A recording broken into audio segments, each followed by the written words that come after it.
সাথী নিয়ে এক অজানা অচেন দ্বীপে হারিয়ে গিয়ে দাজ্জালের সাথে দেখা সাক্ষাৎ করে দাজ্জালের সাথে কথা বলে এসেছে। আল্লাহু আকবার বলবেন না?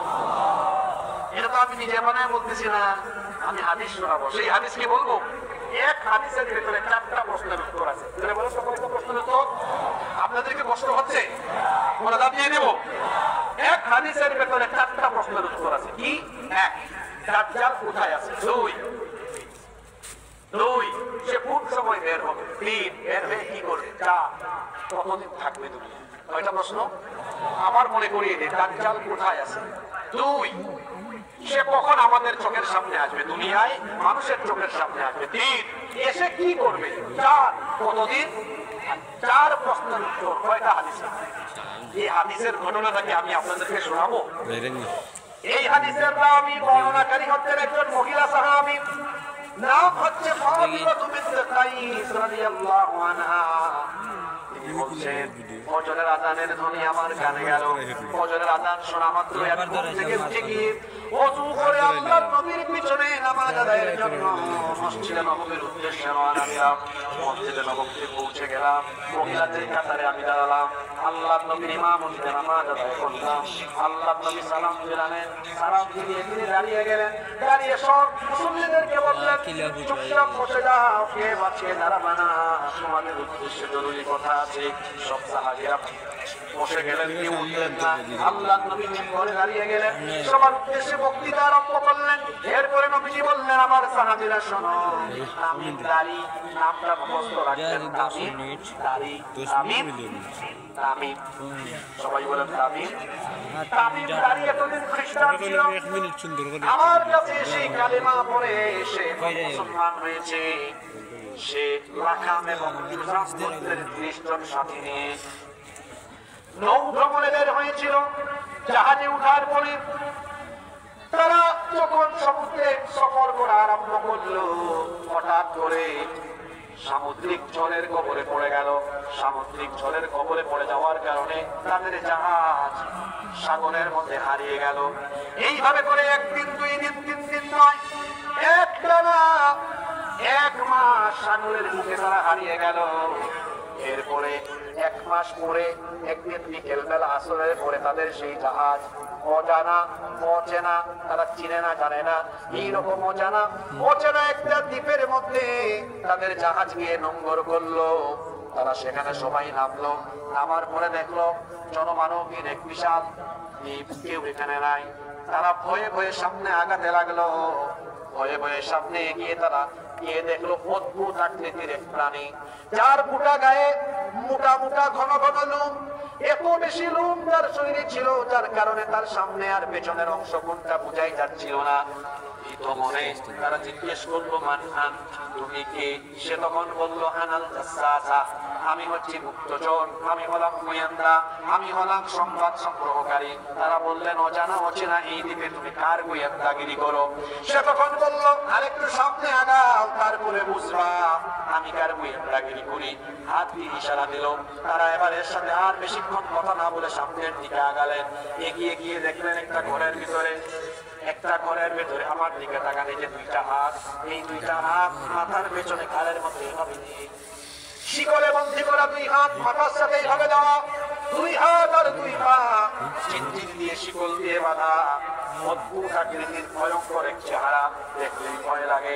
এরকম দানব আকৃতির এক লোক, বিশাল চেহারার অধিকারী, বিরাট দানবের মতো হাত পা চিনচিন দিয়ে বাঁধা। তারা ভয় পেয়ে গেলেন। জিজ্ঞেস করলেন, তুমি কে? তখন সে বলল, আমার পরিচয় দিব পরে, তোমরা বলো তোমরা কোত্থেকে এসেছো, তোমরা কারা? তারা তখন বললেন, আমরা আরবের মানুষ, আমরা 30 জন সাথী নৌ ভ্রমণে বের হয়েছিলাম। সামুদ্রিক ঝড়ের কবলে পড়ে সাগরে আমরা হারিয়ে গিয়েছিলাম। 1 মাস পথ চলতে চলতে অজানা অচেনা এই দ্বীপে নোঙ্গর করেছি। এখানে নাকি তোমার একজন গোয়েন্দা আছে, তার সাথে সাক্ষাৎ হয়েছে, সে এদিকে আসতে বলল। সে তখন বলল, তোমরা আরবের মানুষ এখানে আসলা কেমনে? আজ পর্যন্ত দুনিয়ার কোনো মানুষ এই জায়গাতে আসতে পারেনি, আমার সাথে কথাও বলতে পারেনি। কিভাবে তোমরা আসলে আমি বুঝতেছি না। আমার পরিচয় তোমাদেরকে আমি দিব পরে, আমার কিছু প্রশ্ন আছে, সেই প্রশ্নের উত্তর দাও আগে। তারা বললেন, ঠিক আছে, আপনি প্রশ্ন করেন। সে তখন প্রথম প্রশ্ন করল, ফিলিস্তিনের একটা জায়গা ছিল, এখন ইহুদিরা এটা দখল করে ফেলেছে। তারা জিজ্ঞেস করলেন, পাইসান তো বিরাট একটা শহর, পাইসানের কোন খবর তুমি জানতে চাও? সে বলল, পাইসানে তো বিরাট একটা খেজুর বাগান আছে, সেই খেজুর বাগানে কি খেজুর গাছে কোনো খেজুর আছে নাকি? মানুষ কি খেজুর খেতে পারে নাকি? তারা ভবন বলল, হ্যাঁ, পাইসানের খেজুর বাগানে অনেক খেজুর গাছ আছে, এখনো সেই খেজুর গাছের খেজুর মানুষ খায়। সে বলল, ঠিক আছে, আমার দ্বিতীয় প্রশ্ন হলো, তবারিয়া উপসাগরে কি এখনো পানি আছে নাকি? এটাও ফিলিস্তিনের অংশ ছিল, ইসরায়েল দখল করেছে। তারা বললেন, হ্যাঁ, তবারিয়া উপসাগর, বুহাইরাতুত তবারিয়া উপসাগরে এখনো পানি আছে, সেই সাগরের পানি এখনো মানুষ ব্যবহার করে। 1 নম্বর প্রশ্ন করলো, জুগারের ঝরনার কি খবর? জুগার হলো লূত আলাইহিস সালামের মেয়ের নাম। তিনি ইন্তেকাল করার পর একটা ঝর্ণার পাশে তাকে কবর দেওয়া হয়েছিল বলে ওই ঝর্ণাকে বলা হয় জুগারের ঝর্ণা। সে বলল, জুগারের ঝর্ণার কি খবর? ওখানে কি এখনো পানি আছে নাকি? ঝর্ণা থেকে কি পানি বেয়ে বেয়ে পড়ে নাকি? তারা বললেন, হ্যাঁ, জুগারের ঝর্ণা এখনো পানি আছে, মানুষ সেই পানি ব্যবহার করে। সে তখন বলল, আচ্ছা, শেষের একটা প্রশ্ন বলো তো, তোমরা তো আরবের মানুষ, আরবে একজন নবী আসার কথা ছিল, সেই নবী কি চলে এসেছেন নাকি? তারা বলল, হ্যাঁ, মুহাম্মদ বিন আব্দুল্লাহ, আমরা বলি সাল্লাল্লাহু আলাইহি ওয়াসাল্লাম, তিনি চলে এসেছেন। সে বলল, তিনি এখন কোথায় আছেন? তারা বললেন, তিনি মক্কা থেকে হিজরত করে মদিনায় চলে এসেছেন। সে তখন বলল, আচ্ছা, তার বিরুদ্ধে কাফিররা কি কোনো যুদ্ধ করেছে নাকি? তখন তারা বললেন, হ্যাঁ, ইতিমধ্যে বদরের যুদ্ধ হয়েছে, মুসলমানরা বিজয়ী হয়েছে, সুবহানাল্লাহ। সে বলল, হ্যাঁ, এমনটাই হওয়ার কথা, তিনি আসবেন, তার অনুসারীরা সফল কাম হবে। তখন এরা বললেন, এতক্ষণ ধরে তুমি খালি প্রশ্নই করো, সব জবাব দিয়েছি, আবার বলো তুমি কে, তোমার পরিচয় দাও। সে তখন বলল, এবার আমি আমার পরিচয় তোমাদেরকে দিব, কারণ আমার প্রশ্নের উত্তর পেয়ে গিয়েছি, এখন আমি তোমাদেরকে আমার পরিচয় দিব। তখন তারা বললেন, তোমার পরিচয় বলো। সে তখন বলল, আনা মাসিহুদ দাজ্জাল, আমি হচ্ছি মাসিহুদ দাজ্জাল। শোনার সঙ্গে সঙ্গে তাদের কলিজাটা কেঁপে উঠলো, ভয় পেয়ে গেলেন। তারা বললেন, তুমি যদি মাসিহুদ দাজ্জাল হও, তাহলে অচেনা এই দ্বীপে তুমি কি করো? সে তখন বলল, এখানে আমি আমার ইচ্ছায় আসি না, বিষয়টা এমন নয়, বরং এখানের মধ্যে আমাকে জিনজিল লাগায়া শিকলবন্দি করে রেখেছেন কি? তখন তারা বলল, বুঝলাম, তুমি এখানে আছো, এই অচেন দ্বীপে আল্লাহ তোমাকে বন্দী করে রেখেছেন। বলছিলাম, 4টা প্রশ্নের উত্তরে হাদিসে আছে, দাজ্জাল কোথায় আছে?